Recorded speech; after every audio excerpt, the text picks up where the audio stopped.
How can I put into practice what God has given me already? How can we live that? God's perfection allows us to be a part of who that is. To be quick to listen, slow to anger. That's that second step. That's what we need to do. That respect and that kindness that Christ showed us, we start showing to other people, no matter what their situation is.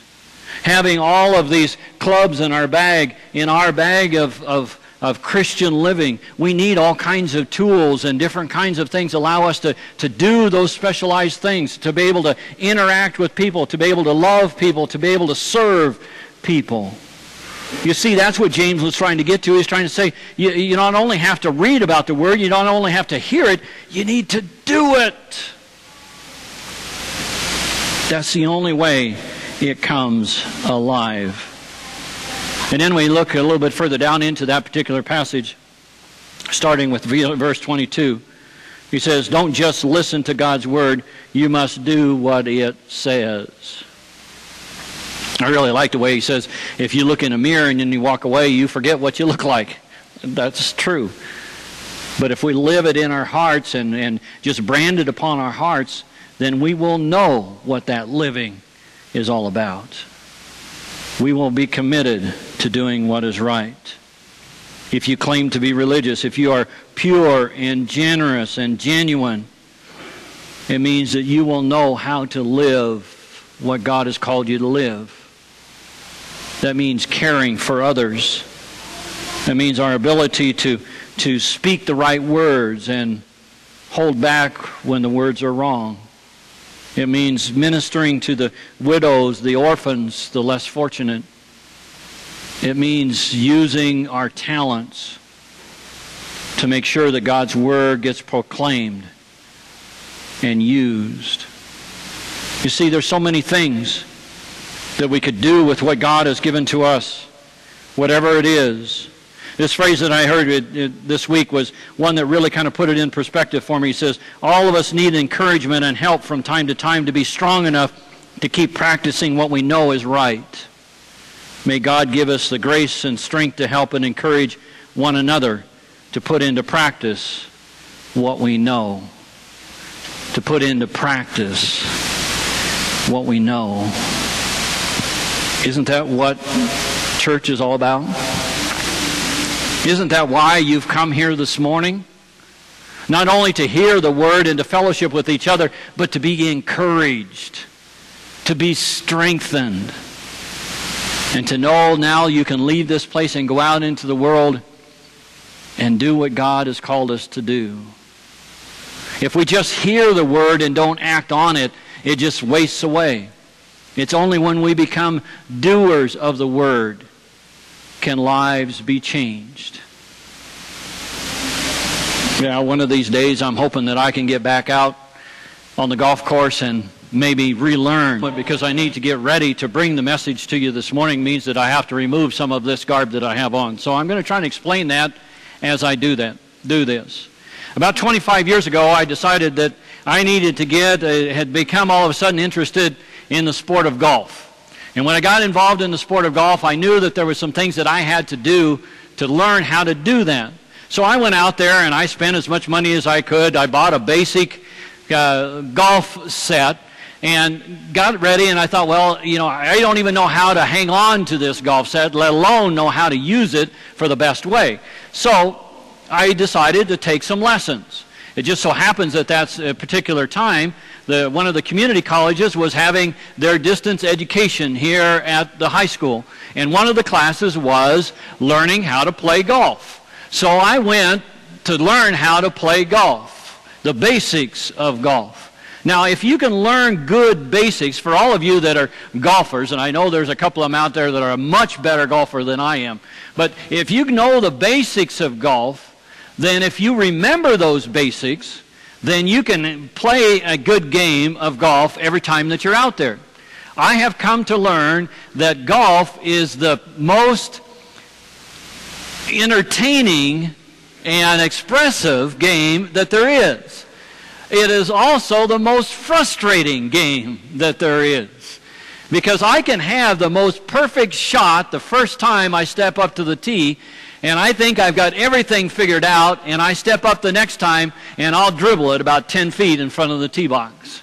So it gets a little bit frustrating because you think you know what it is, but it comes down to one basic thing, and that is learning good principles and then using them over and over and over again. Well, that might be hard for you to picture, so let me demonstrate how that might look.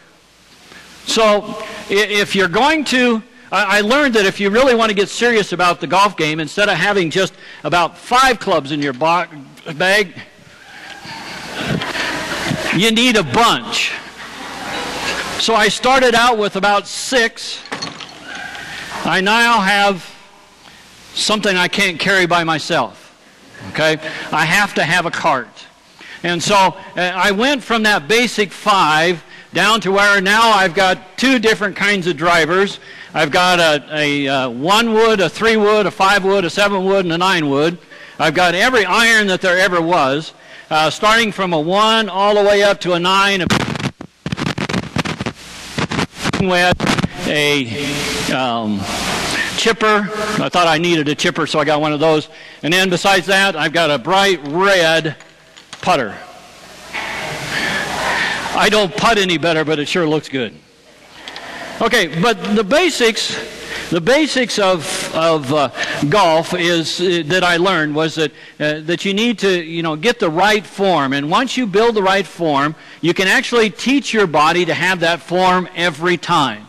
And that's the idea behind having a consistent golf game, is to understand, is to practice about every kind of swing, every kind of lie, every kind of way in which you can improve your game. So to begin with, then you need, the right equipment. So I go out and I get the best equipment that I can afford.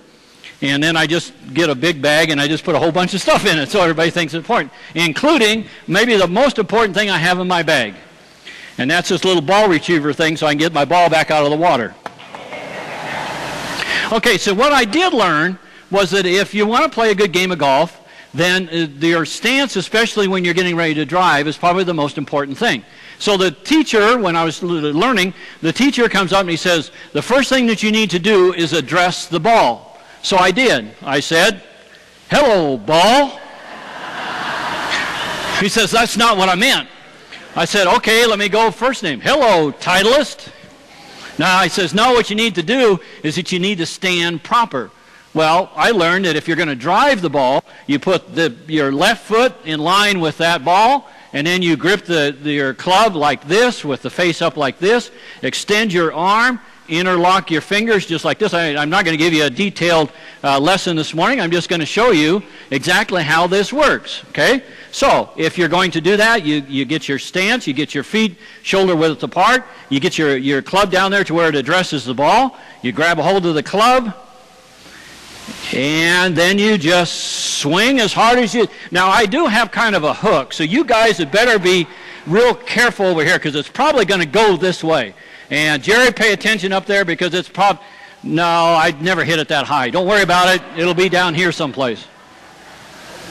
But that's the basics that you got to have. And once you get that down, if somebody back there in the back can catch this ball when it comes, then I'd sure appreciate it. I'd hate to break a... Now, when I was thinking about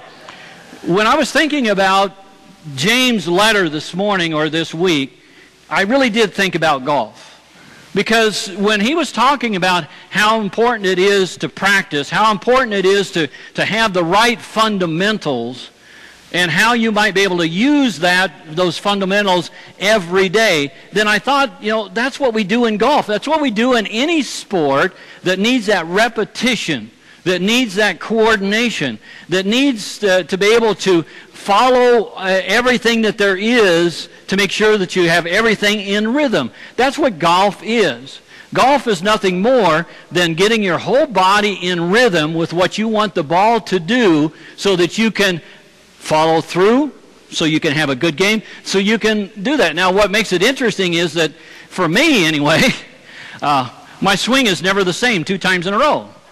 So then I have to figure out, okay, what did I do wrong the first time so I don't have to repeat it the second time? I never quite